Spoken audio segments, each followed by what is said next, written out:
Assalamualaikum warahmatullahi wabarakatuh.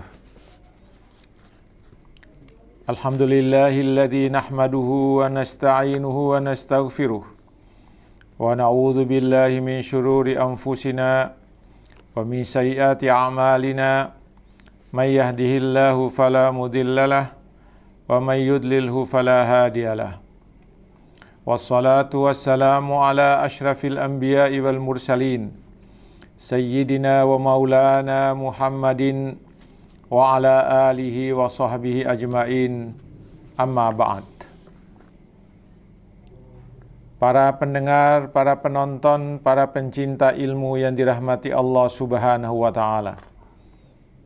Pertama-tama, marilah pada pagi hari ini kita memanjatkan puja dan puji syukur kehadirat Allah Subhanahu wa ta'ala atas segala rahmat dan karunia yang dianugerahkannya kepada kita sekalian, sehingga sampai pada hari ini kita masih mendapatkan kesehatan dan kekuatan oleh Allah Subhanahu wa ta'ala, sehingga kita dapat melaksanakan aktivitas kita sehari-hari dalam keadaan aman dan sehat. Para pendengar, para penonton, para pencinta ilmu yang dirahmati Allah Subhanahu wa ta'ala, untuk mengisi tausiah pagi, tausiah keagamaan pada hari ini Selasa pagi, tanggal 3 November 2020.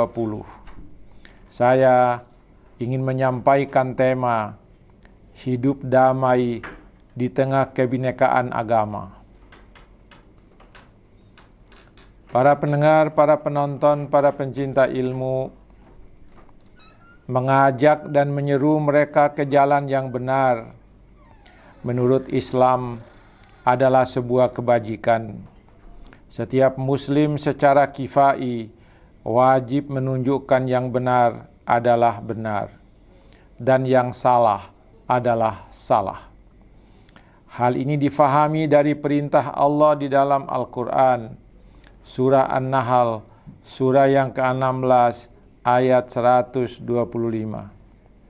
di mana Allah menyatakan, A'udzubillahi minasyaitonir rajim.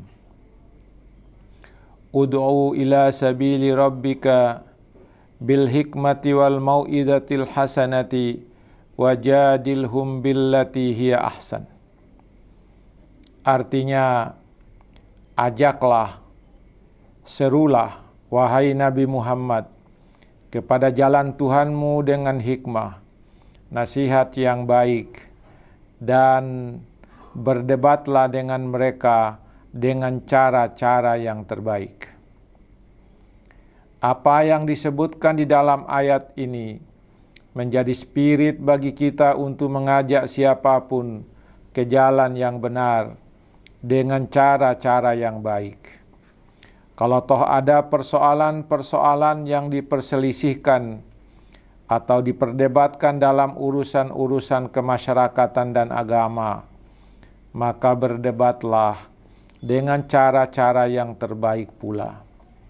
Kalau pada akhirnya masing-masing kelompok tidak dapat bertemu dalam akidah dan keyakinannya dan bersekukuh pada akidahnya dan pendapatnya, maka masing-masing berpegang pada akidahnya dengan tetap menjaga ketentraman dan kedamaian.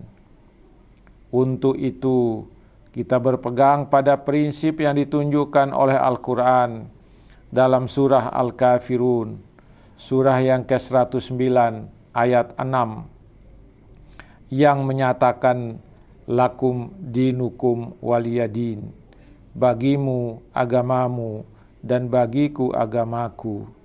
Dan di dalam surah Al-Baqarah, surah kedua ayat 139 dikatakan, Kul atuhajjunana fillahi wa huwa rabbuna wa rabbukum walana a'maluna walakum a'malukum wa nahnu lahu mukhlisun.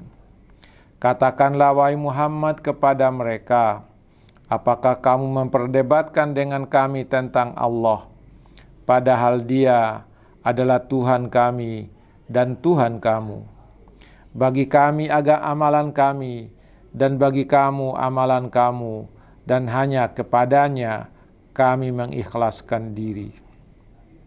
Para pendengar, para penonton, para pencinta ilmu yang dirahmati Allah Subhanahu wa Ta'ala, di dalam Al-Quran surat Shad, surah yang ke-38 ayat 26, Allah menyatakan, Ya Dawudu, inna ja'alnaka khalifatan fil ardi, fahkum bainan nasi bil haqqi, wa la tattabi'il hawa, fayudillaka an sabilillah. Innal ladzina yadhilluna an sabilillahi lahum adzabun syadidun bima nasu yaumal hisab. Hai Daud, sesungguhnya kami menjadikan kamu khalifah, penguasa di muka bumi, maka berilah keputusan atau perkara di antara manusia dengan adil. Dan janganlah kamu mengikuti hawa nafsu, karena ia akan menyesatkan kamu dari jalan Allah. Sesungguhnya orang-orang yang sesat dari jalan Allah akan mendapat azab yang berat, karena mereka melupakan hari perhitungan. Para pendengar, para pencinta ilmu yang dirahmati Allah Subhanahu wa Ta'ala, ada dua pesan penting di dalam ayat itu, yaitu pesan untuk berbuat adil dan berpesan untuk tidak mengikuti hawa nafsu. Pesan pertama yang berbunyi, wahai Daud, berilah keputusan atau perkara di antara manusia dengan hak, menunjukkan bahwa setiap pemimpin atau siapapun yang memiliki kewenangan dan otoritas dalam sebuah negara harus memberikan keputusan yang adil dalam semua perkara. Semua warga negara harus diberlakukan secara adil, tanpa ada diskriminasi. Penegakan hukum dengan adil akan melahirkan tatanan masyarakat yang sehat, tentram, dan damai. Pesan yang kedua yang berbunyi, janganlah engkau ya Daud mengikuti hawa nafsumu, karena akan menyesatkan engkau dari jalan Allah. Mengisyaratkan kepada siapapun yang memiliki kewenangan dan kekuasaan, agar tidak mengikuti hawa nafsu dalam bersikap, bertindak, dan memutuskan. Hawa nafsu yang terkendali akan melahirkan hal-hal yang positif dan mendorong manusia untuk berkreasi, untuk mencipta, untuk membangun, dan berinovasi. Sedangkan hawa nafsu yang tidak terkendali akan melahirkan hal-hal yang negatif, perbuatan buruk, dan yang merusak.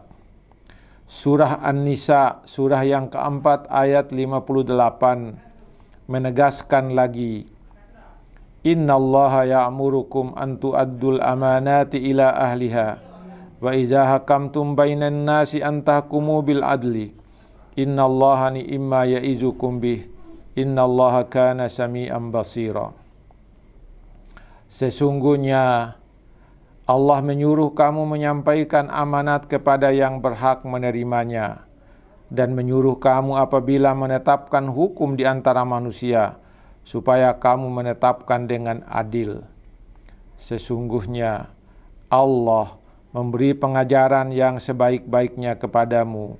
Sesungguhnya Allah adalah Maha mendengar, lagi Maha melihat. Ada dua pesan penting dalam ayat ini, yaitu pesan untuk menunaikan amanah dan pesan untuk menghukum dengan adil. Setiap orang diperintahkan oleh Allah untuk menyampaikan amanah itu. Para pendengar, para penonton, para pencinta ilmu yang dirahmati Allah Subhanahu wa Ta'ala, Profesor Quraisy Shihab dalam tafsirnya, Tafsir Al-Misbah halaman 479 sampai 482 menjelaskan bahwa amanah adalah sesuatu yang diserahkan kepada pihak lain untuk dipelihara dan dikembalikan bila tiba saatnya atau diminta oleh pemiliknya. Amanah adalah lawan khianah. Amanah adalah asas keimanan. Berdasarkan sabda Nabi, tidak ada iman bagi yang tidak memiliki amanah. Amanah adalah sendi utama interaksi di antara manusia. Amanah membutuhkan kepercayaan, dan kepercayaan melahirkan ketenangan batin yang selanjutnya melahirkan keyakinan. Amanah dalam bentuk jamak amanat, menurut beliau, bukan sekedar sesuatu yang bersifat materi, tetapi juga yang bersifat non-materi dan bermacam-macam. Ada amanah antara manusia dengan Allah, ada amanah antara manusia dengan manusia, ada amanah antara manusia dengan lingkungan, dan ada amanah antara manusia dengan dirinya. Amanah-amanah itu memiliki rinciannya. Semuanya diperintahkan Allah untuk ditunaikan. Setiap manusia, lanjut beliau, telah menerima amanah itu secara potensial sebelum kelahirannya dan secara aktual sejak dia akil balik. Para pendengar, para penonton, para pencinta ilmu yang dirahmati Allah Subhanahu wa Ta'ala, setiap orang yang diberi kewenangan untuk memutuskan hukum harus menetapkan hukum dengan adil sesuai dengan apa yang diajarkan Allah Subhanahu wa Ta'ala. Ia tidak memihak kecuali kepada kebenaran, dan ia tidak memberikan sanksi kecuali kepada yang melanggar. Ia harus adil walau terhadap kawan dan lawannya. Nabi menegaskan, jika Fatimah melakukan pencurian, pasti akan kupotong tangannya. Para pendengar, para penonton, para pencinta ilmu yang dirahmati Allah Subhanahu wa Ta'ala, konteks ayat di atas mengisyaratkan kepada kita beberapa prinsip yang harus ditegakkan dalam kehidupan berbangsa dan bernegara. Ada 3 prinsip penting: prinsip keadilan, prinsip kesetaraan, prinsip kemaslahatan. Penegakan prinsip keadilan dapat mengantarkan setiap orang untuk bertindak, bersikap dan menetapkan sesuatu secara proporsional sesuai dengan hukum dan undang-undang yang berlaku. Penerapan prinsip kesetaraan dapat mengantarkan setiap orang untuk memandang bahwa semua manusia adalah mitra sejajar. Prinsip ini dapat mencegah seseorang bertindak diskriminatif dan eksploitatif. Penerapan prinsip kemaslahatan dapat melahirkan pandangan bahwa semua tindakan yang dilakukan dan pemanfaatan segala sumber daya negara ditujukan untuk kemaslahatan semua warga negara. Demikian para pendengar, para penonton, para pencinta ilmu yang bisa saya sampaikan pada kesempatan ini. Dari Timika, Papua Barat, saya menyampaikan selamat dan terima kasih atas perhatian para pendengar. Sekian, wassalamualaikum warahmatullahi wabarakatuh.